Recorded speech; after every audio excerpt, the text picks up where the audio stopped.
40일 동안 땅을 정탐하기를 마치고 돌아와 바란 광야 가데스에 이르러 모세와 아론과 이스라엘 자손의 온 회중에게 나와 그들에게 보고하고 그 땅의 과일을 보이고 모세에게 말하여 이르되 당신이 우리를 보낸 땅에 간즉 과연 그 땅에 젖과 꿀이 흐르는데 이것은 그 땅의 과일이니이다. 그러나 그 땅 거주민은 강하고 성읍은 견고하고 힘이 클 뿐 아니라 거기서 아낙 자손을 보았으며 아말렉인은 남방 땅에 거주하고 헤딘과 여부스인과 아모리인은 산지에 거주하고 가나안인은 해변과 요단가에 거주하더이다. 갈렙이 모세 앞에서 백성을 조용하게 하고 이르되 우리가 곧 올라가서 그 땅을 취하자 능히 이기리라 하나 그와 함께 올라갔던 사람들은 이르되 우리는 능히 올라가서 그 백성을 치지 못하리라. 그들은 우리보다 강하니라 하고 이스라엘 자손 앞에서 그 정탐한 땅을 악평하여 이르되 우리가 두루 다니며 정탐한 땅은 그 거주민을 삼키는 땅이요 거기서 본 모든 백성은 신장이 장대한 자들이며 거기서 네피림 후손인 아낙 자손의 거인들을 보았나니 우리는 스스로 보기에도 메뚜기 같으니 그들이 보기에도 그와 같았을 것이니라. 아멘. 아프리카에 신발을 팔기 위해서 2명의 세일즈맨이 갔습니다. 아프리카에 도착을 해보니까 신발을 신는 사람이 아무도 없는 겁니다. 그래서 첫 번째 사람이 이렇게 보고를 합니다. 아프리카에 도착해보니까 신발을 신는 사람이 한 명도 없습니다. 그래서 신발을 파는 일은 불가능합니다. 이렇게 보고하고 본사로 돌아옵니다. 이제 두 번째 사람, 똑같이 신발을 신지 않는 아프리카 사람을 봤습니다. 그런데 이 사람은 본사에 수천 켤레의 신발을 주문합니다. 이렇게 보고합니다. 아프리카에 도착해보니 신발을 신는 사람이 아무도 없음.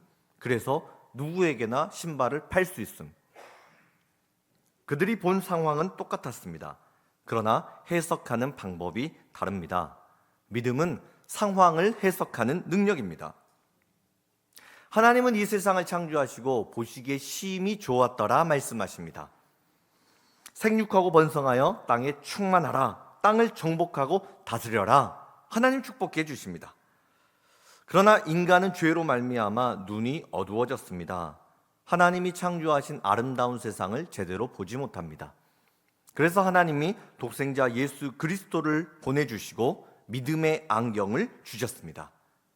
믿음의 안경을 쓴 사람에게는 구원의 길이 보입니다. 영생의 길이 보입니다.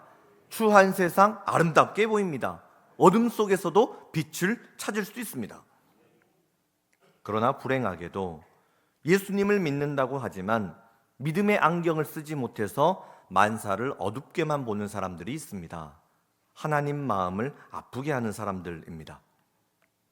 우리에게 주어진 2025년 국가적인 위기가 있습니다. 가정에도 위기가 있습니다. 경제에도 위기가 있습니다. 그러나 믿음의 안경으로, 말씀의 안경으로 2025년을 바라볼 수 있기를 축복합니다. 누가 뭐라고 하더라도 우리가 살아가야 할 올 한 해는 하나님이 우리에게 주신 선물입니다. 예수 부활 생명으로 주신 약속의 땅인 줄로 믿습니다. 여호수아 세대가 믿음으로 가나안 땅을 정복했던 것처럼 믿음 가지고 올 한 해 하나님이 우리에게 주신 시간들을, 직장을, 가정을 정복하고 승리하며 나가는 것입니다. 나라가 아무리 힘들고 외롭다 하더라도, 어렵다 하더라도 하나님이 이 나라의 주인이시고 하나님이 올 한 해를 나에게 주셨다, 이 사실을 믿는다면 너는 내 밥이다. 어떤 재난과 고난과 어려움이 있어도 나는 가나안 땅을 정복하리라. 이 땅의 승리자다. 주눅들지 말고 어깨를 쫙 펴고 입술을 깨물고 두 주먹 불끈 쥐고 믿음으로 해석하고 믿음으로 걸어가고 믿음으로 정복하리라. 할렐루야. 그래서 오늘 하나님 말씀 제목이 지금은 믿음으로 세상을 봐야 할 때입니다. 지금은 믿음으로 세상을 봐야 할 때입니다. 오늘 본문의 배경은 이렇습니다. 하나님이 아브라함에게 가나안 땅을 주시겠다 약속하셨습니다. 이집트 430년의 노예 생활 마무리하고 하나님이 출애굽의 자유를 주셨습니다. 하나님 주시는 젖과 꿀이 흘러넘치는 가나안 땅 들어가기 전에 지파별로 대표 한 명씩 뽑아서 12명의 정탐꾼을 보냅니다. 40일 동안 그 땅을 정탐하고 나서 와서 보고하는 내용이 오늘 본문의 내용입니다.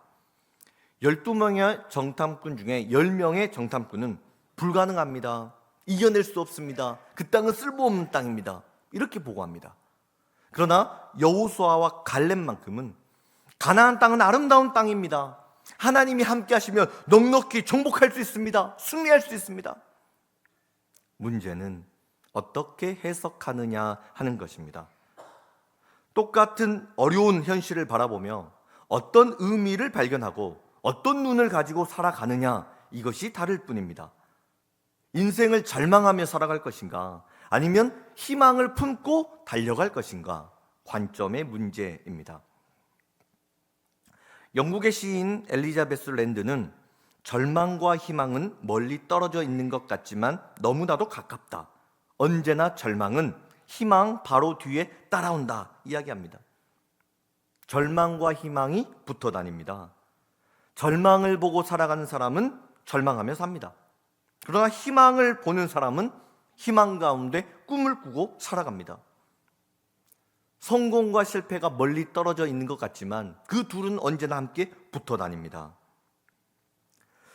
꿈과 희망을 품고 살아가는 사람들을 역사학자 아놀드 토인비는 창조적인 소수자라고 불렀습니다. 창조적인 소수자는 절망 가운데 꿈을 꾸고 살아가는 사람들입니다. 그리고 그 비전을 이루기 위해 달려가는데 지불해야 되는 대가를 아까워하지 않는 사람들입니다. 역사는 창조적인 소수자에 의해서 흘러왔습니다. 어제도 희망을 품은 사람들에 의해서 역사는 굴러왔습니다. 지금도 이런 사람들을 의해 역사는 굴러가고 있습니다. 내일도 희망의 사람들에 의해서 믿음의 세상은 흘러가게 될 줄 믿습니다. 하나님이 가나안 땅을 주시거든요. 그런데 그 12명의 정탐꾼을 보내고 그 가나안 땅을 보게 하시는데 하나님은 그 가나안 땅을 무엇이라고 말씀하시냐면 본문 2절입니다. 여기서 내가는 하나님이죠. 내가 이스라엘에게 주는 가나안 땅이라고 말씀하십니다. 하나님이 주신 약속의 땅이 가나안 땅이었습니다. 하나님이 주시는 땅이었는데 불신앙으로 거부하는 사람들이 있는가 하면 믿음으로 그 땅을 쟁취하는 사람들이 있었습니다. 장애물만 보고 어려움만 보고 위기만 보고 쓰러지는 사람이 있는가 하면 하나님 주신 약속의 말씀을 부여잡고 목표와 비전을 품고 달려가는 성령의 사람이 있다는 것입니다. 곤충학자 파브르가 날파리를 연구하다가 날파리는 너무나 우매하다 이것을 깨닫습니다. 날파리는 앞에 뭐가 있으면 떼를 지어가지고 무작정 따라갑니다. 죽기 살기로 따라다닙니다.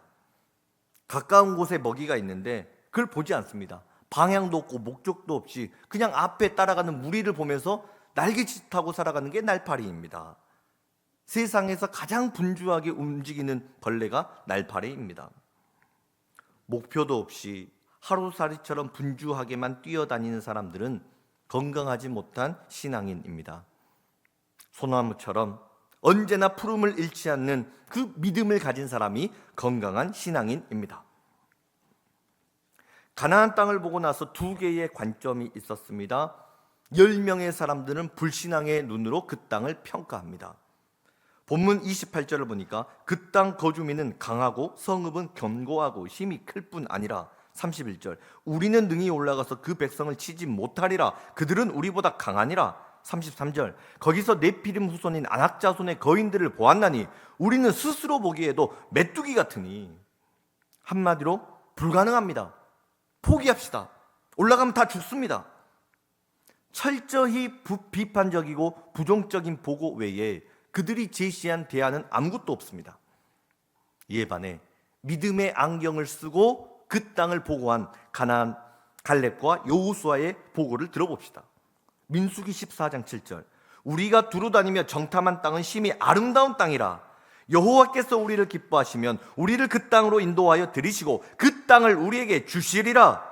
9절 그들은 우리의 먹이라. 그들의 보호자는 그들에게서 떠났고 여호와는 우리와 함께 하느니라. 그들을 두려워하지 말라. 12명의 정탐꾼 똑같은 문제를 바라봤습니다. 그러나 그것을 보는 시각은 전혀 다릅니다. 10명은 불신앙의 눈으로 가나안을 봅니다. 그러나 갈렙과 여호수아는 믿음의 안경을 쓰고 그 땅을 바라봅니다. 어떻게 바라보고 어떻게 해석하느냐에 따라서 전혀 다른 세상을 살아가게 됩니다. 여러분은 지금 우리나라가 처해 있는 이 위기의 상황을 어떻게 바라보십니까? 여러분의 가정과 직장을 어떻게 해석하며 살고 있습니까? 인생의 문제들을 어떻게 바라보고 살아가고 있습니까? 제가 한소망교회에서 류용모 목사님께 배운 목회 한 가지가 있습니다. 문제가 아니라 문제를 문제시하는 것이 문제다. 우리 같이 한번 읽어봅시다. 시작.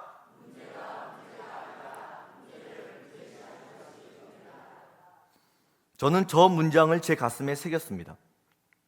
하나님 앞에 서는 날까지 문제가 아니라 문제를 문제시하는 것이 문제다. 저는 이런 신념을 갖고 믿음의 걸음을 내디딜 것입니다. 어차피 세상에는 문제가 있기 마련입니다. 그런데 문제 없고 걱정 없이 사는 곳이 딱 한 군데 있습니다. 어딘지 아십니까? 공동묘지 가면 있습니다. 생명 끊어져서 땅에 묻힌 사람은 걱정이 없습니다.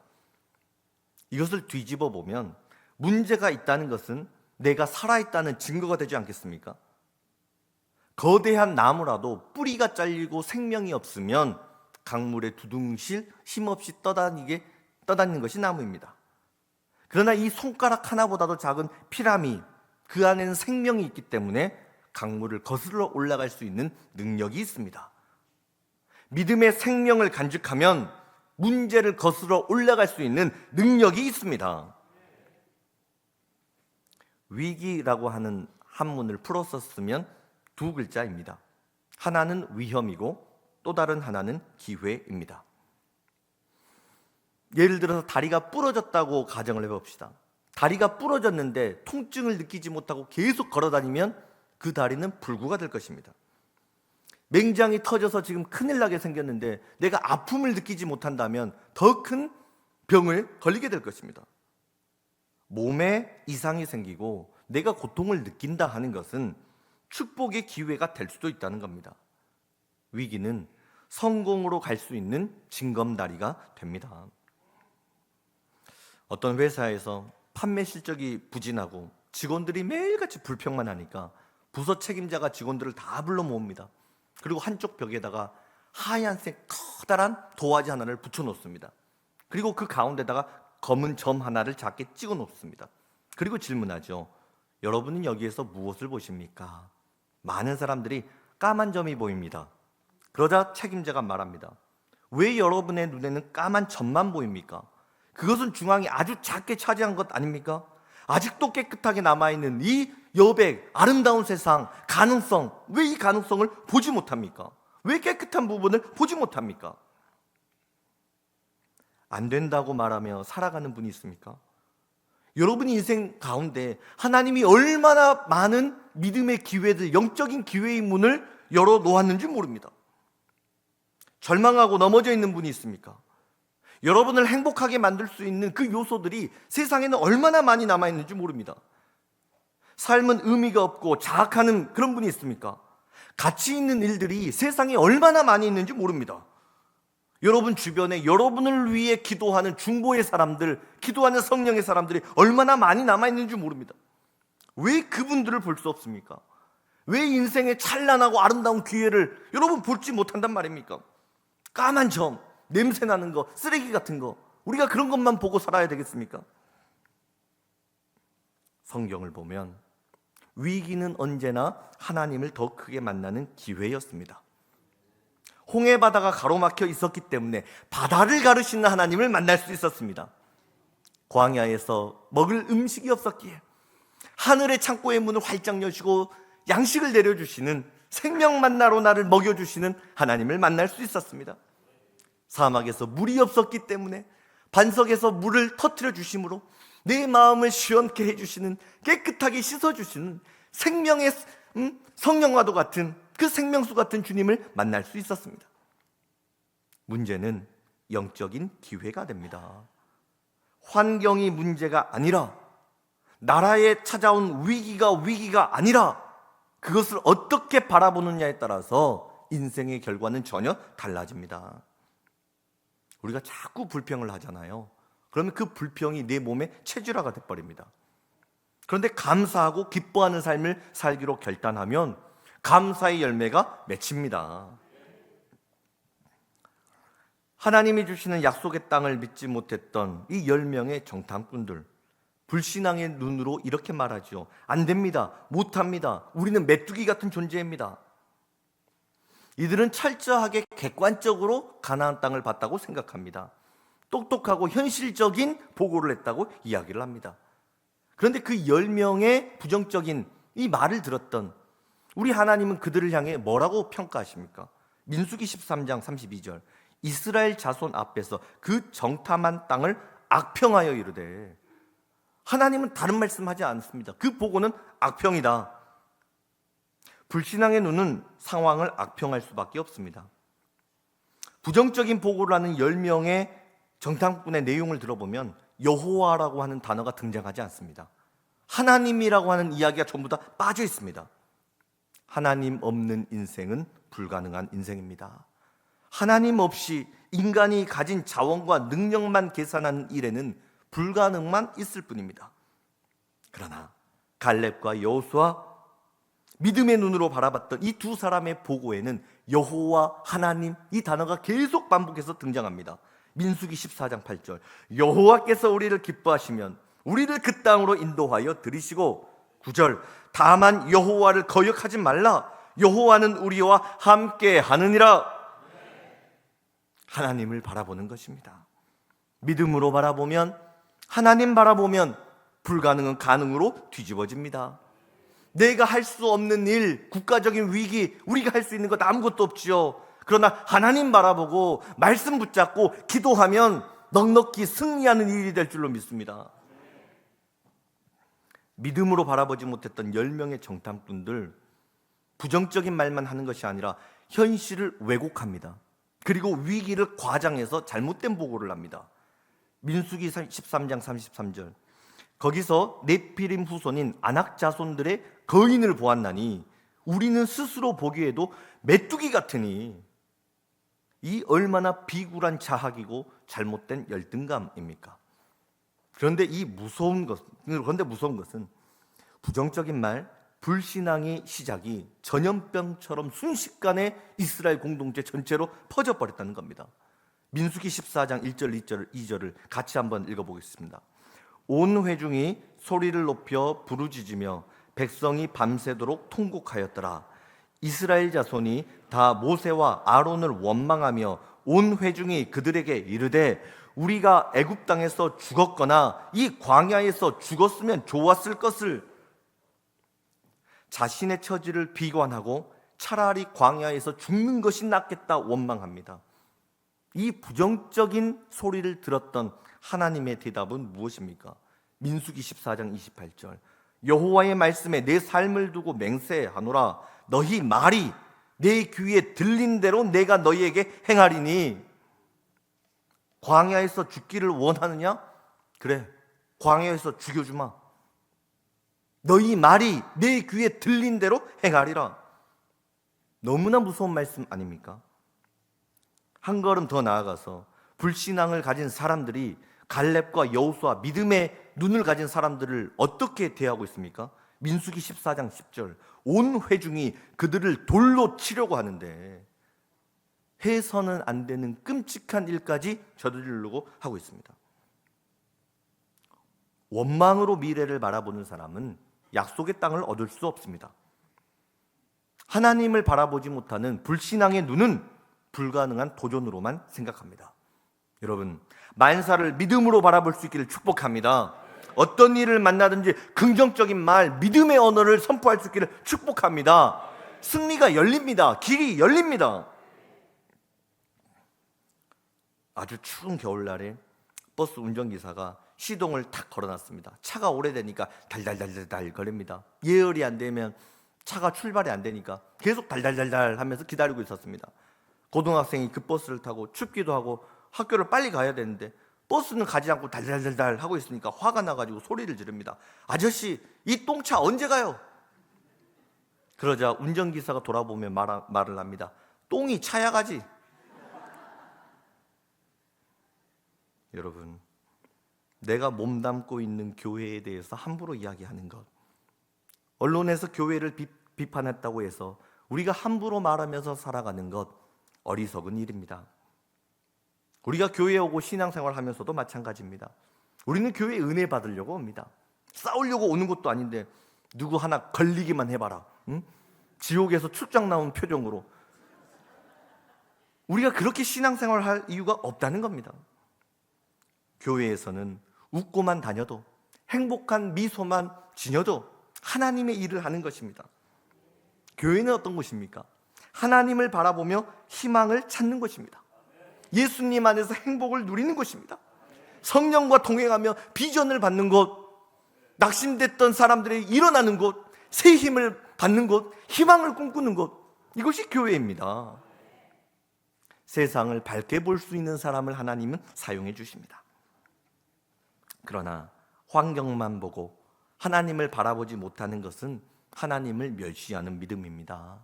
민수기 14장 11절, 여호와께서 모세에게 이르시되 이 백성이 어느 때까지 나를 멸시하겠느냐? 내가 그들 중에 많은 이적을 행하였으나 어느 때까지 나를 믿지 않겠느냐? 부정적인 사람들, 반석이 터져서 샘물이 나왔을 때 그들은 하나님을 믿었습니다. 홍해가 갈라졌을 때도 하나님을 믿었습니다. 만나가 내릴 때도 하나님을 믿었습니다. 그러나 어려운 일을 만날 때 그들의 믿음은 한순간에 주저앉아 버렸습니다. 왜 그렇습니까? 믿음의 안경을 쓰지 못했기 때문입니다. 하나님의 사람들도 세상 살아가다가 어려운 문제에 만납니다. 태산 같은 문제가 우리 앞에 놓여 있을 때가 있습니다. 아무도 나를 도와주는 사람이 없어서 외로움에 눈물을 흘려야 되는 광야의 시간도 있습니다. 그러나 의인은 그의 믿음으로 말미암아 살리라. 의인은 그의 믿음으로 말미암아 살리라. 승리하기를 원하십니까? 믿음의 눈을 가지시길 바랍니다. 약속의 땅을 정복하며 살아가기를 원하십니까? 믿음의 안경을 끼고 믿음의 걸음을 내디디시기를 축복합니다. 세상을 정복하고 하나님의 자녀로서 품위가 있고 거룩한 인생을 살아가기를 원하십니까? 하나님의 시각을 가지고 세상을 바라보십시오. 믿음의 세상 펼쳐집니다. 믿음의 안경으로 가나안 땅을 바라봤던 갈렙과 여호수아, 그들의 이야기를 좀 더 들어봅시다. 강력한 거인 아낙 자손을 만났을 때 어떻게 이야기합니까? 민수기 14장 9절, 그들은 우리의 먹이라. 그들은 우리의 먹이다. 이 얼마나 위풍당당한 외침입니까? 그들은 우리의 먹이다. 무엇이 갈렙과 여호수아를 이렇게 자신만만하게 만들었습니까? 하나님에 대한 신뢰가 있었기 때문입니다. 가나안 땅을 주셨다, 약속의 말씀에 대한 확신이 있었기 때문입니다. 하나님이 여러분의 아버지심을 믿습니까? 예수님이 여러분의 구세주심을 믿습니까? 성령이 능력으로 나를 붙들어 주심을 믿습니까? 그렇다면 세상에는 포기할 일이 없는 것입니다. 불가능은 없습니다. 하나님 안에 모든 불가능은 가능으로 열려지는 것입니다. 우리가 갈렙과 같은 말을 하고 여호수아와 같은 생각을 할 때 믿음의 세상이 펼쳐집니다. 성공 철학을 강의하는 사람들은 사람은 누에고치와 같다, 이런 말을 합니다. 누에고치는 자기 입에서 씨를 뽑아내서 집을 만들고 살아갑니다. 사람이 어떤 말을 하느냐에 따라서 그 사람이 살아갈 집이 달라진다는 뜻입니다. 여러분 주변에 있는 사람들을 칭찬하고 한번 격려해 보세요. 집에 가서 남편을 격려하고 아이를 격려하고 아내를 격려해 보세요. 얼굴에 생기가 살아나는 것을 보게 된다는 것입니다. 저는 인사를 할 때도요, 저를 배려해 주시고 그리고 저를 위하시는 마음을 가지고 목사님 힘드시죠? 이렇게 인사를 할 때가 있어요. 안 힘든데. 아니, 처음 만났는데 힘드시죠? 안 힘들어요. 근데 힘드시죠? 이러면 내가 꼭 힘들어져야 될 것만 같아요. 그 말에 담긴 의도는 너무너무 감사하지만 저는 그런 말들을 좋아하지 않습니다. 목사님, 요즘에 교회가 바쁘게 돌아가는 걸 보니까 살만 납니다. 신앙이 살아있는 것 같습니다. 더 기대가 됩니다. 저 목사님 위해서 기도할게요. 저도 한번 은혜의 주인공으로 일어나 보고 싶습니다. 여러분, 얼마나 생기가 넘치는 말들 아닙니까? 믿음의 언어, 칭찬의 언어를 사용할 수 있기를 축복합니다. 집에 가서도 칭찬하는 겁니다. 그런데 우리 남편, 우리 아내를 보면 칭찬할 거리가 없다고요? 여러분, 칭찬할 거리가 없는 것이 아니라 칭찬할 마음이 없는 것은 아닙니까? 내가 칭찬하기로 마음 먹으면 장점이 보입니다. 전도하는 것 다른 것 아니죠. 칭찬하는 게 전도하는 겁니다. 예수님 자랑하는 거죠. 우리 예봉교회 자랑하는 겁니다. 목사님 자랑하는 겁니다. 그러면 됩니다. 여러분에게 하나님이 엄청난 능력을 주셨음을 믿을 수 있기를 축복합니다. 예수님을 나의 구세주로 영접하는 순간 성령의 능력이 우리에게 임한 것입니다. 믿음의 안경이 씌워졌습니다. 하나님이 믿음의 시선을 열어주셨습니다. 믿음으로, 그 믿음의 눈으로 세상 바라보기만 하면 세상은 여러분의 몫이 될 줄로 믿습니다. 언젠가 부흥회에 참석했는데 강사 목사님이 제 머리에 손을 얹고 안수기도를 해주시면서 축복의 말씀을 해주셨습니다. 다윗의 심장을 가진 사람아, 하나님이 너를 기뻐하신다. 하나님이 너를 사용해 주신다. 저는 그 축복의 말씀을 제 가슴에 새겼습니다. 때로는 목회자로 저를 다듬는 일들이 힘들고 실력을 키우기 위해 공부하고 연구하는 일들이 버거워서 포기하고 싶은 순간도 있었습니다. 그러나 그때마다 하나님이 저에게 다윗의 심장을 주셨음을 믿습니다. 사자 앞에서도 떨지 않았던 마음, 사울 왕의 공격 앞에서도 낙심하지 않았던 다윗의 심장, 다윗의 믿음으로 하나님 저를 다시 한번 세워 주옵소서. 입술을 깨물고 두 주먹 불끈 쥐고 가슴을 쫙 펴고 다시 한번 일어나는 겁니다. 문제를 만날 때마다 하나님의 약속의 말씀, 축복의 말씀을 붙잡고 일어나는 것입니다. 갈렙과 여호수아에게 가나안 땅을 주셨습니다. 마찬가지로 하나님이 우리에게도 가나안 땅을 주셨습니다. 그 가나안이 어디입니까? 내가 사는 가정이 가나안입니다. 내가 돈을 벌어야 되는 직장과 삶의 자리가 가나안 땅입니다. 내가 믿음으로 걸어가는 그 모든 땅들이 가나안 땅인 줄로 믿습니다.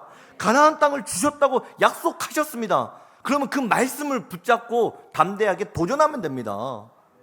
갈렙과 여호수아, 그들은 우리의 먹이다.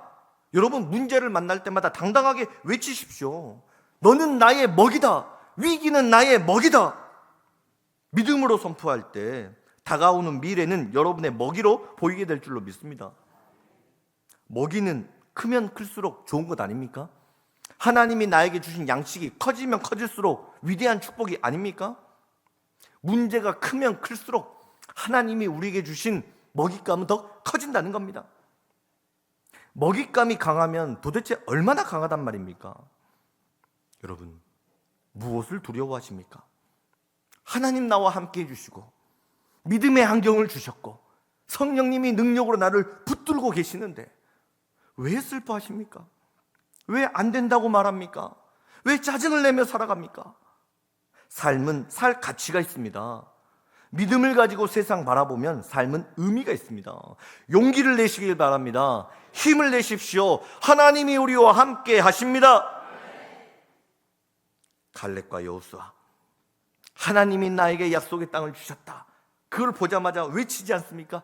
야, 하나님, 너무나 아름다운 세상입니다. 이 땅에 있는 모든 위기들은 나의 먹이가 될 것입니다. 나는 두려워하지 않겠습니다. 하나님은 원망하고 불평하는 사람들을 사용하지 않습니다. 그러나 감사하고 기뻐하는 사람들, 모든 환경을 긍정적으로 해석하고 믿음으로 선포하는 사람에게 복의 복을 더하여 주십니다. 우리가 살아가다 보면 문제가 늘 있지요. 아픔이 없는 사람이 없습니다. 그러나 그때마다 외치는 겁니다. 하나님, 나에게 커다란 먹이를 주셨군요. 이것만 이겨내면 축복의 땅이 열릴 줄로 믿습니다. 하나님이 주신 가나안 땅, 하나님 믿음으로 정복하겠습니다. 주여 나를 붙들어 주옵소서. 불신앙의 눈을 가진 사람, 그리고 믿음의 안경을 가진 사람, 그 인생의 결론은 무엇이었습니까? 불신앙의 사람들입니다. 본문 민수기 14장 23절. 내가 그들의 조상들에게 맹세한 땅을 결단코 보지 못할 것이요 또 나를 멸시하는 사람은 한 사람도 그것을 보지 못하리라. 이게 악평을 했던 사람이 만나게 되는 인생의 결론입니다. 그러나 믿음의 안경을 쓰고 믿음으로 도전했던 갈렙과 여호수아에게는 하나님 뭐라고 말씀하십니까? 민수기 14장 24절. 그러나 내 종 갈렙은 그 마음이 그들과 달라서 나를 온전히 따랐은즉 그가 갔던 땅으로 내가 그를 인도하여 드리리니 그의 자손이 그 땅을 차지하리라. 믿음으로 바라보는 사람에게 가나안 땅을 주셨습니다. 나뿐만이 아니라 나의 자녀, 나의 손자, 나의 손주까지 세대에서 세대를 흘러 내려가면서 가나안 땅을 차지하리라. 이것이 믿음을 가진 사람들이 누리는 영적인 축복인 것입니다. 이제 한 가지 이야기로 말씀을 맺고자 합니다. 2023년 4월에 있었던 일입니다. 수단의 내전으로 인해서 우리 교민들이 매우 위험한 상황에 처했습니다. 그 당시에 내전이 얼마나 심했든지 400명이 죽고 수백 명의 사람들이 다쳤습니다. 목숨을 잃을 수도 있는 그 위험한 상황 속에서 무장한 국민들, 우리나라의 자랑스러운 특수부대가 우리 한국 교민들 구하기 위해 특별 구출 작전을 시작했습니다. 먼저 버스를 타고 공항으로 이동했습니다. 혹시라도 들키면 안 되기 때문에 무력 충돌 피하기 위해서 수시로 항로를 바꾸면서 850km를 한순간도 쉬지 않고 달려갑니다. 겨우 공항에 도착해서 공군 수송기에 우리 교민들을 태웁니다. 그리고 사우디아라비아로 갑니다. 거기서 다시 비행기를 타고 한국으로 돌아오게 되었습니다. 이 위대한 작전의 이름이 프라미스, 약속이었습니다. 국민 전원을 구출하겠다는 약속을 지키기 위해서 그 작전의 이름을 프라미스 작전이라고 정했습니다. 포탄의 위기 속에서도 우리 자국민들이 희망을 잃지 않았던 이유는 그들을 구출해 준다는 이 약속을 믿었기 때문입니다. 사람의 약속도 이렇게 힘이 있는데 가나안 땅을 주신다는 하나님의 약속은 얼마나 큰 능력이 되겠습니까? 이스라엘 백성들 광야를 걸어가며 약속의 땅을 바라봐야 했습니다. 우리 역시 영적인 가나안 땅 정복하기까지 인생의 광야를 걸어가야 할 때가 있습니다. 그러나 기억하시길 바랍니다. 바로 그때가 믿음으로 세상을 바라봐야 할 때입니다. 바로 그때가 약속의 말씀 붙들고 다시 한번 일어나야 할 때입니다. 하나님 함께 하시면 길이 열립니다. 믿음의 발걸음 내디디면 가나안 땅 열립니다. 말씀 붙잡고 가는 길에 여호와 니시 승리의 깃발이 꽂힙니다. 여러분은 가나안 땅을 차지하게 될 것입니다. 여러분은 승리할 것입니다. 하나님이 세상 끝날까지 우리와 함께 하십니다. 지금은 믿음으로 세상을 봐야 할 때입니다. 기도하겠습니다. 하나님 아버지 고맙고 감사합니다. 나라의 위기를 바라볼 때 이렇게 쓰러지고 포기하는 것이 아닐까 염려가 되지만 다시 한번 우리의 마음 돌이켜 주시니 감사합니다. 오늘 말씀을 통하여 하나님 기뻐하시는 아름다운 신앙인의 모습으로 다시 일어나게 하여 주옵소서. 하나님, 우리의 삶의 자리가 얼마나 힘에 겹습니까? 삶이 무겁고 나라가 흔들리고 어깨에 수고롭고 무거운 짐이 넘쳐나고 어디에서도 긍정적인 말, 희망의 말을 들을 수 없는 텅 빈 마음으로 눈물을 지을 때가 얼마나 많이 있습니까? 그러나 믿음은 하나님을 바라보는 것이라 하셨사오니 그리 아니하실지라도 여전히 감사하고 기뻐하고 찬양드리는 복된 성도들 되게 하여 주옵소서. 믿음의 뿌리가 내려져서 서로가 서로를 붙잡아주게 하여 주옵소서. 너의 아픔이 나의 아픔이 되어서 서로를 가슴에 끌어안고 품는 사랑의 교회가 되게 하여 주옵소서. 하나님, 이 시간에도 고난 가지고 나온 주의 백성들을 위로하여 주옵소서. 어떻게 해결해야 될지 알지 못해서 방황하는 주의 백성들 하나님 인도하여 주시고 성령의 따뜻한 손길로 품어 주옵소서. 다시 한번 하나님 바라보게 하여 주시고 감사가 회복되게 하여 주시고 기쁨을 노래하면서 승리하는 믿음의 삶을 살게 하여 주옵소서. 이 모든 말씀 예수님 이름으로 기도합니다. 아멘.